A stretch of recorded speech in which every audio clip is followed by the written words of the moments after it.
New Zealand में आखिरी दिन जब मैं वापस आने वाला था तो हम फ्लाइट की तैयारी कर रहे थे, तो मुझे मैसेज मिला कि एक फैमिली बहुत दिनों से कह रही है आपको मिलने के लिए। और जब मैंने कहा ठीक है मैं मिलता हूँ, तो मैं जाने वक्त उनको जब मिल रहा था तो मैंने कहा चलो मैं आपके लिए प्रेयर करता हूँ।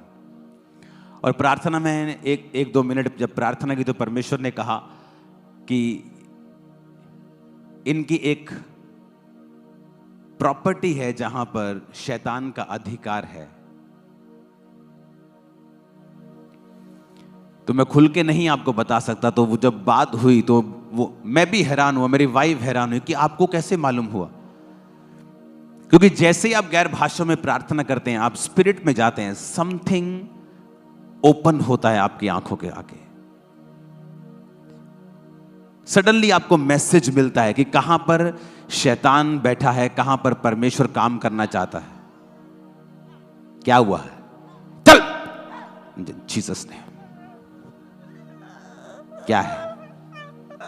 तेरा नाम लिया तो जरूरी थोड़ी तुझसे बात करूंगा मैं। क्या हुआ है? कौन है तू? इन जीसस ने फायर तुझ पे आया।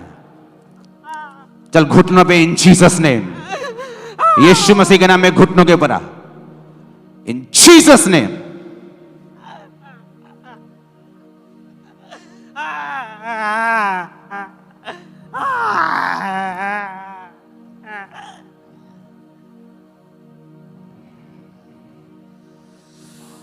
Thank you Lord.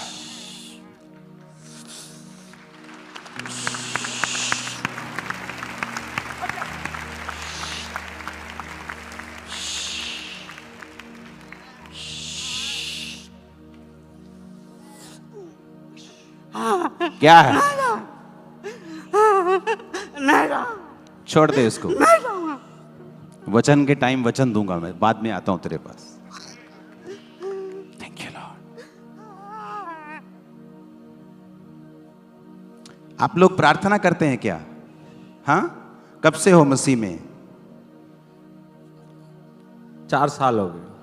लेकिन अभी भी पूरा डिलीवरेंस नहीं हुआ है तुम्हारा, तुम्हें ये महसूस होता है?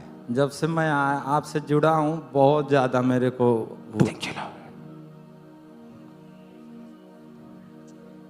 और खुदाबंद तुझे जादू उठोने की स्पिरिट से फ्री कर रहा। आमीन। इन जीसस नेम। आमीन। ऊंचा या आशीष। आमीन। सुनो, ये डिस्ट्रैक्शन कर रहे हैं, हमें वचन में रहना है। आपको अगर सुपरनेचुरल चीजें देखनी है 2026 में, आपको काम करना पड़ेगा ही। अगर आपकी प्रेयर वही है जो 2025 में थी, तो ये वचन फिर आपके लिए नहीं है। परमेश्वर कहेगा है तो तेरे लिए, पर मैं इसे 2028 में पूरा करूंगा, 2030 में करूंगा, 2027 में करूंगा। क्योंकि जब परमेश्वर आपको वचन देता है कि मैं ये तेरी लाइफ में करूंगा, दैट्स माई प्लान, ये मेरी योजना है तेरे लिए, तो उसके बाद हमें काम करना पड़ता है। बाइबल कहती, पौलुस ने कहा तीमुथियुस को, माई स्पिरिचुअल सन, मेरे आत्मिक पुत्र, उस भविष्यवाणियों के अनुसार जो तेरे विषय में की गई हैं, अच्छी लड़ाई लड़,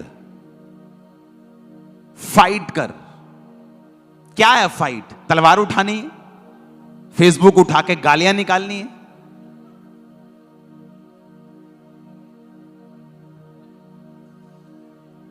यहां कैसे आया? क्या हुआ? मैं यहां कैसे आया? तू कैसे कहां आया? यहीं था तू। आजा आगे आजा। मैं बैठा था बढ़िया से। बढ़िया से बैठा था तू। मैं बैठा था बढ़िया से।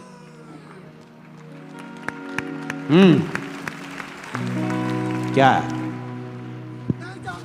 नहीं जाऊंगा। नहीं। सुनो मेरी बात। अगर आप चाहते हो परमेश्वर के कामों को देखना, कि आप डिलीवर हो, छुटकारा पाओ, अगर आप वही कर रहे हो जो 2025 में करते थे, अगर आपकी प्रेयर वही आधे घंटे की है, वही लाइफ रूटीन है, उसी समय आप उठते हो, वही करते हो, वही टीवी सीरियल, वही फोन, वही रिश्तेदार, वही दोस्त, वही एंडिंग, तो फिर 2025-26 कोई फर्क नहीं, वैसा ही होने वाला है। आपको देखना है जो मैं नहीं कर पाया 25 में। मेरी प्रेयर 1 घंटे से ज्यादा नहीं हुई, मुझे 26 में 2.5 करनी। मैं गैर भाषा नहीं बोलता था, मुझे चाहे 4 शब्द मिले, 10 मिले, 15 मिले, मुझे बोलनी है। पवित्रताई में मैं ऊपर नीचे थी, ऊपर नीचे था, मुझे चेंज करना है, अपनी लाइफ को कंट्रोल में लेके आना है। आप फोन पर काम करते करते कई चीजें देखते हैं, आपको कंट्रोल रखना है, उन चीजों को डिलीट करना है। मेरी बात समझ रहे हो कि नहीं? सडनली फिर आप देखोगे शिफ्ट होता है। हालेलुया। सडनली कुछ होगा। ये लेके आओ इसको। खुदावंद का आत्मा इसे छू रहा है। 2 जन दोबारा कहना पड़ा तो क्लास लगेगी। अब ये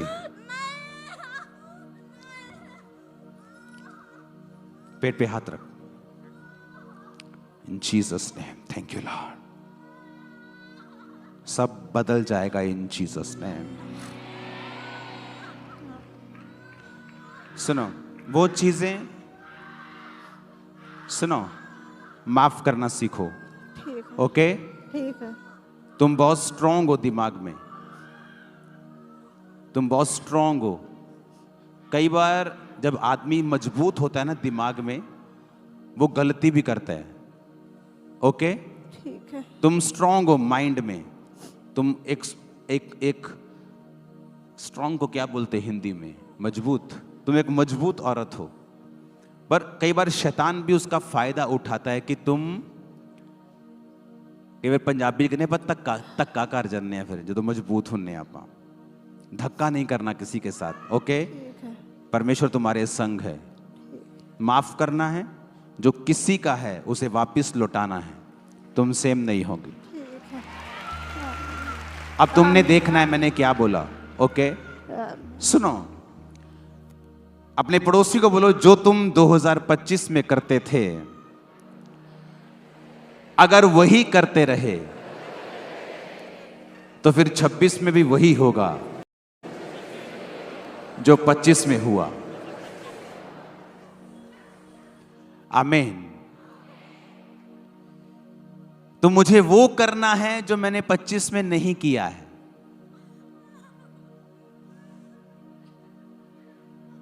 बोलो अपने पड़ोसी को, मुझे वो करना है जो मैंने 25 में नहीं किया है। आमीन। इमेजिन करो अगर 2025 में मेरा बीज 50 लाख रुपया था और 26 में भी वो 50 है, मेरी बरकत भी 25 वाली होगी, 26 वाली नहीं। आज जब सुबह मैं आपके पास आया हूं तो मैं अपने बेड पे बैठा बैठा सोच रहा था कि अपने टाइथ, अपनी ऑफरिंग्स के विषय में इस साल मुझे और स्ट्रिक्ट होना है, जबरदस्त रीति से। आमीन, आमीन।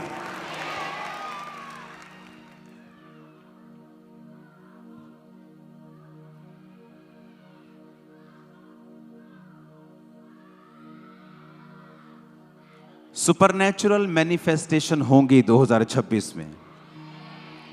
शैतान तड़फेगा, ये जाएगा, ये भागेगा, ये निकलेगा, बीमारियां आउट होंगी इन जीसस ने।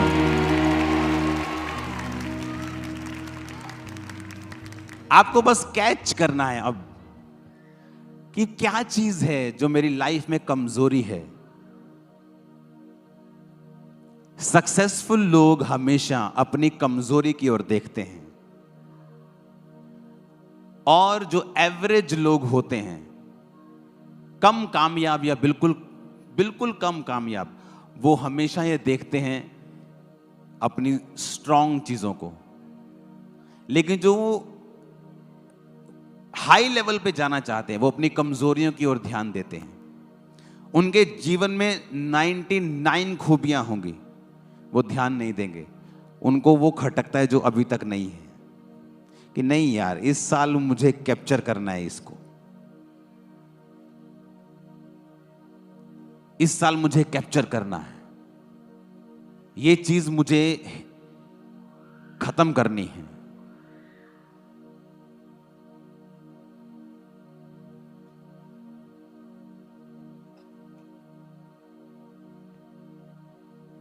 हालेलुया।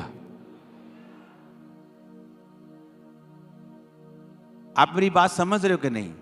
क्या वो चीज, जब परमेश्वर ने कहा 38 साल के रोगी को फिर से पाप मत करना, उसने पूछा प्रभु कौन सा पाप? पूछा उसने? क्यों नहीं पूछा? क्यों नहीं पूछा उसने कौन सा पाप? जब परमेश्वर ने कहा उसको चंगा करने के बाद कि फिर से पाप मत करना, ऐसा ना हो इससे भारी मुसीबत तुम्हारी जिंदगी में आए। अपने हाथों को उठाओ, आंखों को बंद करो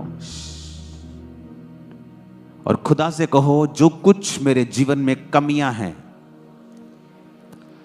इस पूरा हफ्ता मैं रोजा रखूंगा और पवित्र आत्मा में मांगता हूं कि मेरी कमियां मुझ पे जाहिर की जाएं। पूरा हफ्ता मांगो अपने हाथों को उठा के, सेम बात।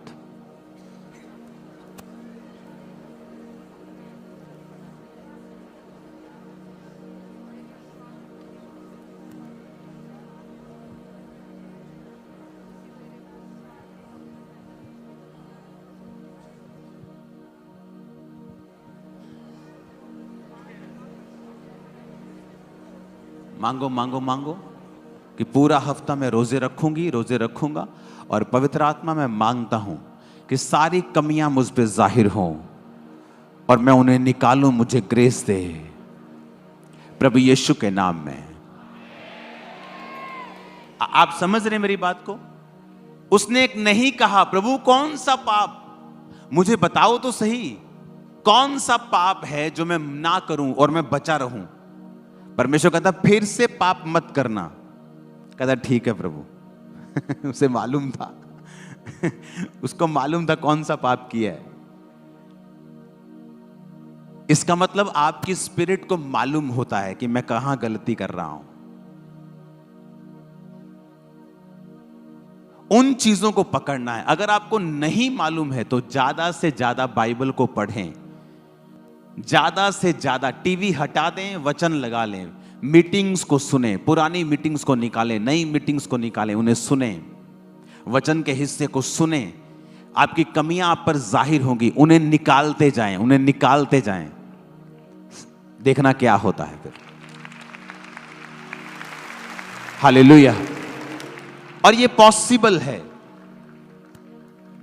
मैंने एक्सपीरियंस किया है लाइफ में कि आपकी सिचुएशन जो बड़ी खतरनाक दिखती है, उसके सिम्टम बड़े खतरनाक हैं, वो हट नहीं रही, मेडिसिन से खत्म नहीं हो रही, सडनली एक दिन परमेश्वर उसको उलट देगा। सडनली, एकदम से आपकी सारी बीमारियां उलट दी जाएं और हील हो। आज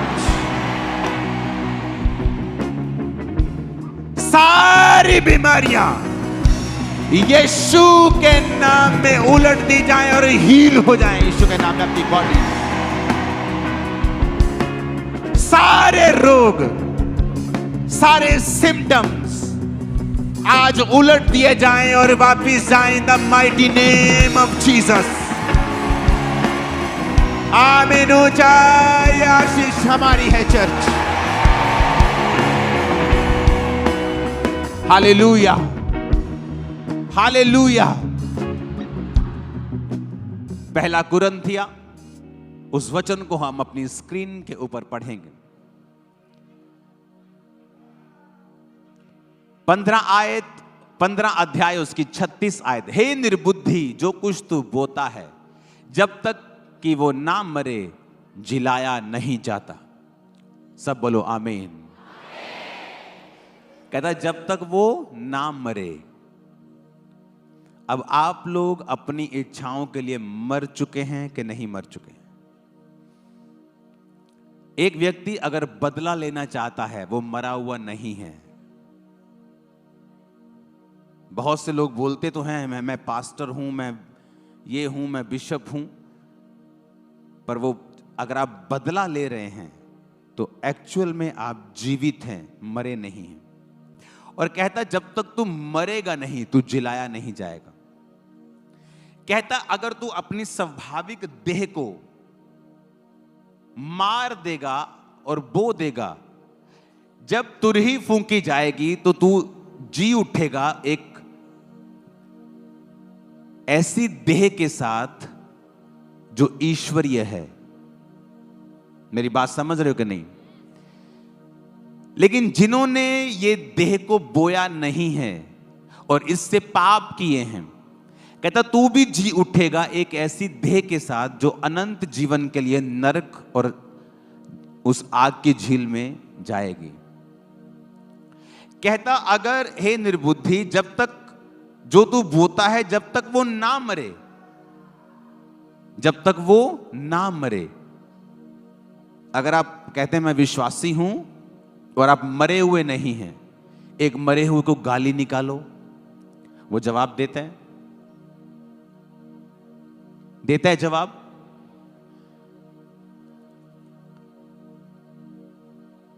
क्योंकि वो मर चुका है। उसने कहा अपने आप को पाप के लिए मरा हुआ समझो। इसीलिए मरा हुआ व्यक्ति अपना बदला नहीं लेता। मेरा बदला जब परमेश्वर लेता है तो वर्ल्ड देखता है, आपने देखा है, वो दुनिया देखती है कि ये बदला नहीं लेता, लेकिन जब खुदा इसका बदला लेता है तो पूरी दुनिया में मैसेज घूमता है।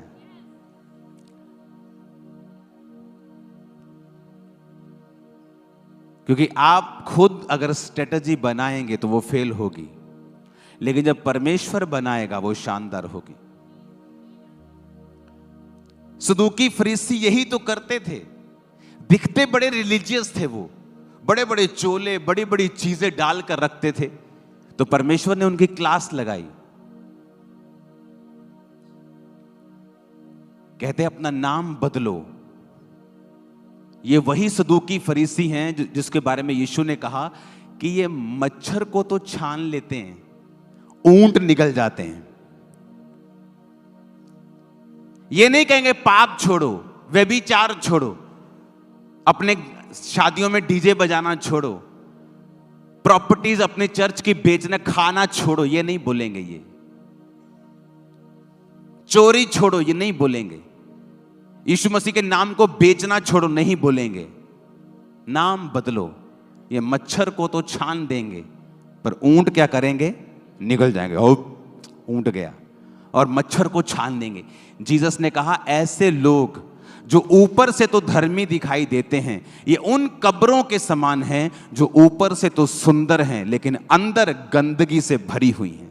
ये वो लोग हैं जो अंदर गंदगी से भरे हुए हैं, अंदर नफरत है, सेवकाइयों को गिराने की नफरत अंदर भरी हुई है, मलिनता, क्रोध, विरोध। और जीसस ने कहा ऐसों से सावधान रहना,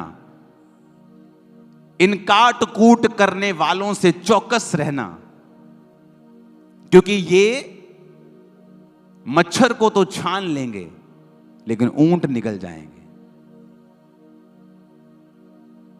हालेलुया। जब एक पौधा लगाया जाता है वो धीरे धीरे फलता है, धीरे धीरे जब वो फलता है वो पेड़ बन जाता है, फिर वो फल लाता है। हालेलुया। आप जब मसीह में आते हैं, एक गिलास को अगर गंदे गिलास के पानी को साफ गिलास के नीचे रख दो तो परमेश्वर उसे कभी भी उंडेल के साफ नहीं करता। वो गंदे पानी को आप साफ पानी के नीचे रखो, धीरे धीरे गंदा पानी बाहर निकलता जाता है। आप एक व्यक्ति को कभी ऐसे नहीं बदल सकते कि ये भी चेंज कर, ये भी चेंज कर। आप परमेश्वर को मौका देंगे, जब वो चर्च में आएगा धीरे धीरे वो होगा। कभी वो पाप छोड़ेगा, कभी गुनाह छोड़ेगा, धीरे धीरे अपनी लाइफ को बदलेगा।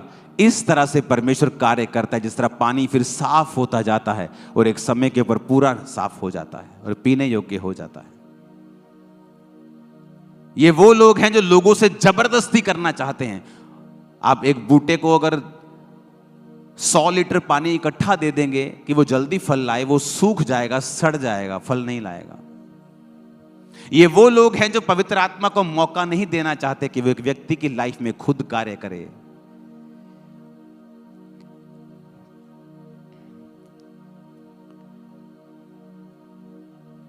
फॉरेन में क्लब होते हैं, स्ट्रिप क्लब, वहां लड़कियां अपने आप को स्ट्रिप करके नंगा नाचती हैं। वो औरत एक पास्टर के पास गई। इमेजिन करो अगर वहां कोई सदूकी फरीसी बैठा होता, बोलता तू पापण है, तुझे नरक की आग मिलेगी। जब वो गया तो वो पवित्र आत्मा से भरे हुए पास्टर के पास गई। उस पास्टर ने कहा, गॉड लव्स यू, जीसस तुमसे प्यार करते हैं। वो तुम्हारे पाप से नफरत करते हैं पर तुमसे प्यार करते हैं। उसे कुछ लगा कि मुझसे भी कोई प्यार कर सकता है, मैं पापन औरत हूं, मैं गलत काम करती हूं, पैसा लेती हूं, या मुझसे भी कोई प्यार कर सकता है। उसने कहा मैं आपकी चर्च में आऊंगी। वो चर्च में आने लगी। चर्च में जब आने लगी तो सुबह चर्च आती थी संडे, और मंडे को अपने अड्डे पे जाके वही काम करती थी। संडे चर्च, मंडे वही काम, संडे चर्च, मंडे वही काम। और ये काफी दिन चलता रहा, महीने चलता रहा। एक दिन चर्च आई और उसने कहा मैं आज मुझे पास्टर से बात करनी है। तो उसने अपने पास्टर को पूछा, कहती मैं आपसे बात करना चाहती हूँ। कहता क्या? कहता थोड़े दिन से मुझे ऐसा हो रहा है कि मैं गलत कर रही हूं और मेरा दिल नहीं कर रहा मैं वापस जाऊं, और आज से मैं वो काम छोड़ रही हूं। कहती मेरे अंदर से ऐसा लग रहा है, मुझे अंदर से कन्विंसिंग हो रही कि मैं गलत कर रही हूं। अगर कोई सदूकी फरीसी उसे टकर गया होता और उसको पाप का हवाला देकर उसे थ्रेट किया होता तो खुद नरक में जाएगी, वो बोलती चल चल तुरया चल। वो वही काम में फंसी रहती। इसलिए बाइबल कहती है परमेश्वर की कृपा तुझे मन फिराव करने को सिखाती है। इसलिए मैं कहता हूं जब तुम्हारे घर में कोई वचन के खिलाफ हो, तुम्हारा बेटा अपराध कर रहा हो, तुम्हारी बेटी बिगड़ी हुई हो, उसे कभी भी थ्रेट ना करो। उसे कहो खुदा तुझसे प्यार करता है, तेरे पाप से नफरत करता है, पाप तुझे गिराता है, उसके लिए प्रार्थना करो, उससे प्यार करो। एक दिन वो पाप छोड़ देगा और तुम्हारे पास होगा।